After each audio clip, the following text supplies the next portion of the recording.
What's up, guys? We are back. That's right. By popular demand, Bourbon Bass is back. 2023. It's been a minute, guys. You know, I did several of these series the last couple of years, and man, just got back from the Bassmaster Classic Expo, and I don't know, I've had so many people come up to me and say, "Hey, you're the Bourbon and Bass guy. Where have they been?" So, wasn't a very hard decision, but we're gonna start introducing some brand new Bourbon and Bass here. 2013. For those of you who have never watched this before, Bourbon and Bass is just two things that I'm passionate about. I love talking bourbons. I love talking bass fishing. For those of you who do not know me, I am Derek Hudnall. I am a Bassmaster Elite Series Pro. This is my 5th year on the Bassmaster Elite Series, and I just like to talk a little bit about what I love, and that's bourbons, and then that's bass fishing. Something related to both. I love putting bourbons on here that tell a story, something that's unique, it's different, it's something that kind of makes the eyebrow go up. Those are the ones I like to talk about. So today, special one, for the bourbon topic today, here's a new one that I really haven't heard of lately. I started doing some research on it. I saw it in a store here locally in Louisiana, and I just thought it kind of unique, cool bottle. But it is Dead Guy's Whiskey by Rogue Spirits. It's about $48 a bottle, which is, you know, I'd say it's in the mid-range kind of priced. Unique taste to it, so it made me do some research on it to find out a little bit about this. I think it's pretty well available across the country from what I see. But if you guys may be familiar with Dead Guy's Ale, it was very popular ale that's produced. It's in Newport, Oregon. These guys have kind of a unique story. It's unique how they process this. It has a very different, unique flavor to it, and it's pretty good. So what they do is they actually start the brewing process with the Dead Guy's Ale, which is directly across the street from where they are in Newport, Oregon. And then they take that ale and they don't add the hops to it to make the beer out of, the ale. So then they take it, they ferment it for 8 days, and they store it, they say, for around 2 years in their, what they call, I think it's their ocean room. You know, they say aged by sea. It's actually right on the banks of the Pacific Ocean, so they claim a lot of the, you know, it breathes really crisp ocean air all the time. But unique process that they have, especially starting from an ale. They were an ale company and they moved into this, so very unique flavor. It's got a lot of kind of caramel, very almost like a honey flavor. It's a really sweet whiskey for this type, but it's very smooth. It's not, you know, it goes down really easy. I'm actually a pretty good fan. It's not real hot. It's only 80 proof. So it drinks very good. It's not hot at all. If you're just a sipper of whiskey and like just something that's a little different, a little sweet, goes down smooth. Dead Guy's Ale passes the taste test for sure. But if you see this, pretty cool buy. I love the bottle. It's got this really cool little dude. I don't know, it's like a guy in a skull cap and he's a skeleton. Anyway, looks are half the battle, right? So Dead Guy's Whiskey. Try it out. It's pretty good, different, but cheers. All right, so bass fishing side, this is where the 2023 season has started for the Bassmaster Elite Series, and I've talked about this quite a bit in the past, but how different this game is. I mean, these first 2 tournaments of the year, first 3 if you include the Bassmaster Classic, I mean, it is dominated by forward-facing sonar. You know, I am a Garmin guy.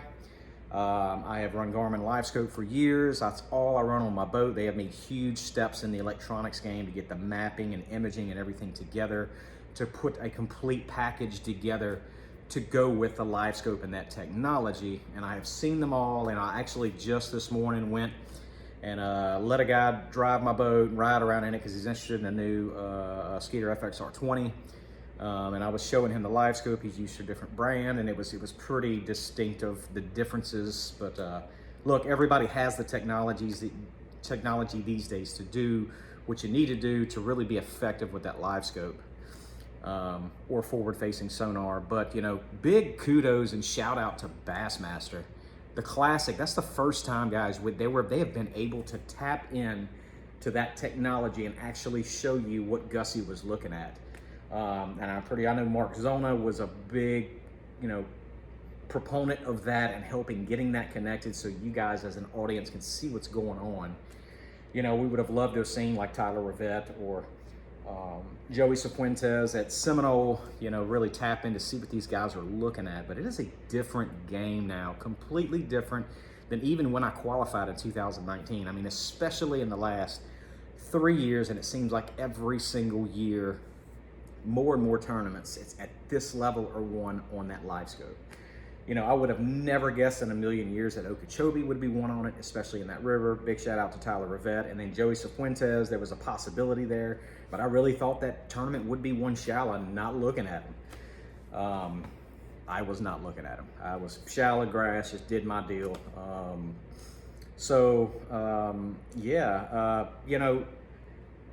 There's two ways to look at it, because people ask me, hey, do you like it? Do you not? What do you think about it?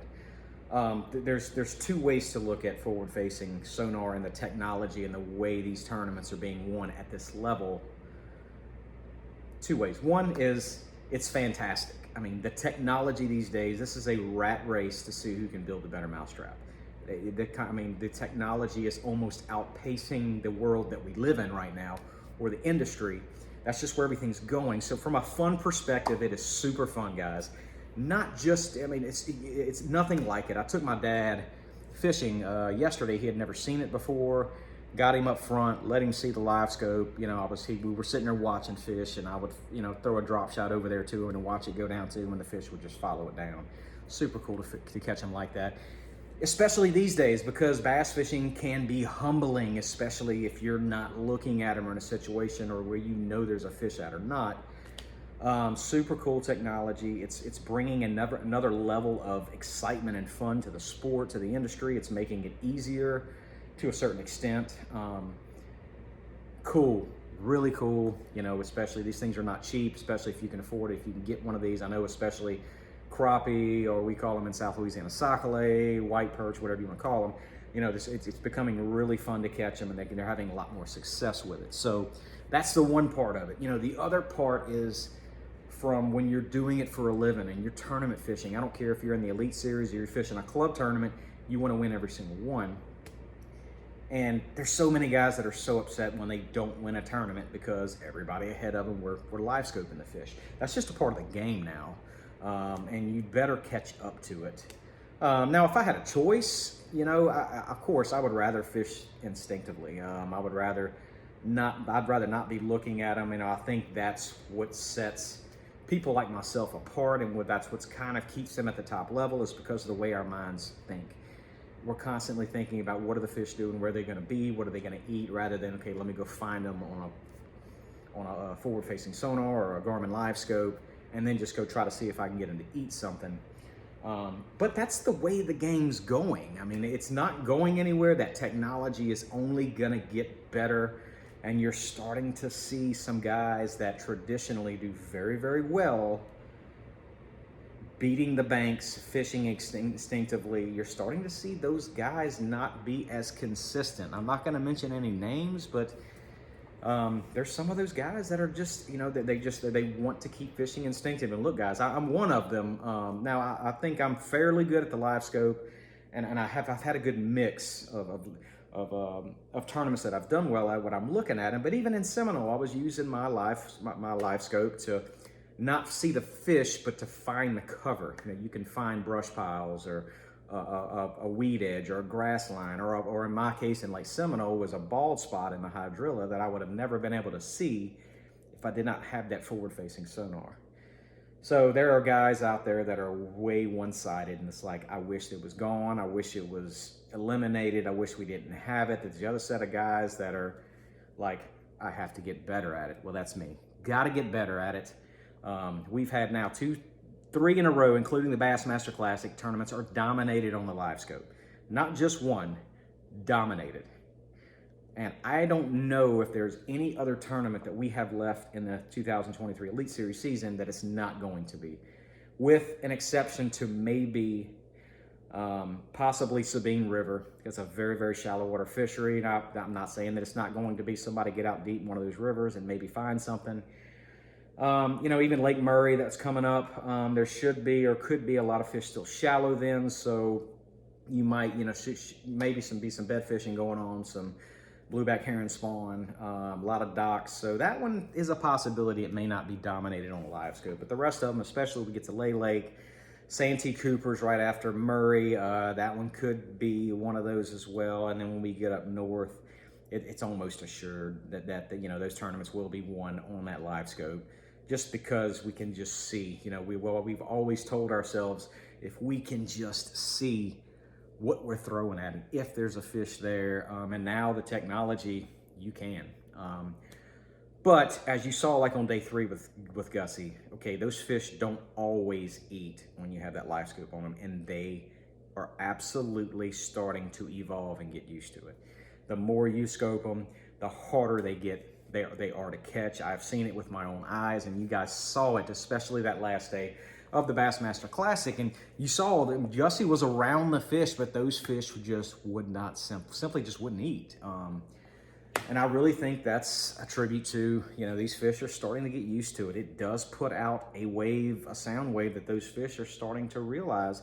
We hear it all the time in the highly pressured lakes, you know, the schools of fish that get idled over all the time when the down imaging and side imaging and everything was you know, really kicking off, and those fish were starting to get harder and harder to catch. And it's, you know, there was a phase of that, and I do believe that the Garmin live scope thing is going, or the forward-facing sonar it's going to be somewhat of a phase. I don't know that it will be as prevalent in the next 2 to 4 years as it is now, because I do think that is a technology that the fish are going to get used to, and it's going to get harder and harder to catch on them. But it will be a part.